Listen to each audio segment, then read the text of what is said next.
this is Kim Speedy from 10 Sigma. Welcome to episode 90 of Transition Tuesday. Today I'm going to talk about helping students to learn self-control or controlling their emotions. Right now I'm going to switch over to a short slide presentation to share this information. In today's video, I will be discussing characteristics and elements of self-control, why it's important to learn self-control for employment, education, independent living, and life in general, and ways educators can help young adults improve their self-control. First, let's start with the characteristics of self-control. According to the American Psychological Association, self-control is defined as the capacity to override an impulse in order to respond appropriately. A simplified definition of self-control is rejecting wrong desires and doing what is right.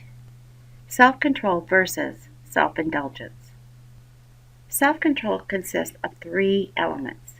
Monitoring, which means keeping track of thoughts, feelings, and actions. Standards, guidelines that steer us toward desirable responses. Our standards originate from society and culture. Think of the speed limit sign that tells you how fast to drive, or the laws that tell you to pay your taxes. Follow the rules and you'll be fine. Break the rules and there will be consequences. And strength. This refers to the energy we need to control our impulses. Numerous factors affect our self-control strength, such as mental exhaustion and stress. Effective self-control hinges on all three of these elements working together. Self-control is important for life in general. It relates to better health. Physically, self-controlled people sleep better, experience fewer physical sickness symptoms, and live longer lives. Better mental health. Self-control relates to lower anxiety and depression. Behaviors that relate to mental health problems, such as substance use and suicide, are less common among self-controlled people. Self-control is also important with good relationships. Beyond wealth or good looks, people want self-controlled relationship partners. We want to spend our lives with people we can trust, who follow through on their promises, and who will override their impulses. Self-controlled people are forgiving and react to conflict with compassion rather than violence. And self-control is important for societies. It helps them to flourish. Self-controlled people, compared to their less controlled counterparts, earn more money. Not only do self-controlled people enjoy greater wealth, they behave more generously. Developing self-control is important in the three transition areas of employment, education and training, and independent living. For employment, studies have shown that low self-control in workers hurt employers' profits directly. They also increase job dissatisfaction among the workers, as well as the overall company morale. Workers with low self-control are less productive, absent and fired more often, have a difficult time retaining employment, and are unemployed more often. For training and education, studies have also shown that students with low self-control are less likely to complete higher education or training programs successfully. And in independent living, people with lower self-control generally have unhealthy relationships, more health-related problems, mental and physical, and have a lower quality of living. Here are some ways to build students' self-control in the moment.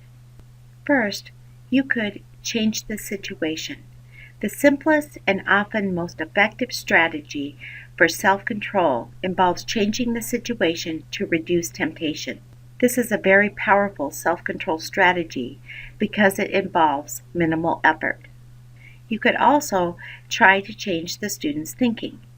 This strategy involves addressing what students pay attention to and how they interpret situations. Planning and perspective can guide students toward better choices. Have students recognize their impulsive thoughts.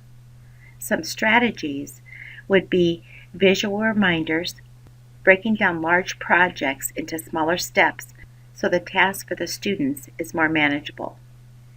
Asking students problem-solving questions such as, what would be a fair solution? What can you do to help her feel better? Or how can we prevent this problem? Can also encourage thinking that leads to self-control. Another thing you could do for students is have them change their response. Coping when the student finds themselves in a frustrating, scary, upsetting, or very exciting situation is the most difficult type of self-control. In these heated situations, it's easy for individuals to lash out, burst into tears, or refusing to cooperate. Having a plan that spells out what to do instead can help them hold on to self-control. Some examples of activities include role-playing, conversations to help them understand their triggers, deep belly breathing, visualization. Make sure that they have a go-to list of prepared things to say. Do some personal ethical rules building, and then have them use reminders.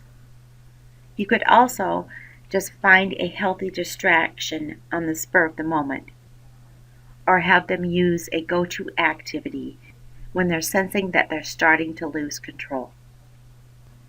Here are some strategies to help students build long-term self-control. Students can practice the following: making a list of habits or behaviors they want to control, choosing the main behavior from the list they'd like to control, research the behavior, take an honest inventory of themselves, set some realistic goals. For information on how to help students do this, you can go to episode 18 of Transition Tuesday. They can then keep track and mark their progress, channel energy into positive behaviors, develop some new hobbies. They can set up and use a support system. They need to learn how to reward themselves for staying in control, and they also need to learn when to seek help. I'm going to read this quote from Sue Dufresne, who is an Education Week teacher. We need to teach students how to develop their own self-control by giving them the strategies to cope with their own emotions in the daily life of the classroom, on the playground, or even later when trying to hold a full-time job. For today's bonus, I'll be sending you information and tips for helping teens learn self-control. Thank you for watching the video. I hope you use this information to help teach your students self-control. Be sure to check your email for the bonus we just sent over. If this is the first time you've ever seen an episode of Transition Tuesday, click the link below to receive the bonus. Be sure to like and share the video and leave a comment or suggestion for a future episode of Transition Tuesday. Have a great week. See you next Tuesday.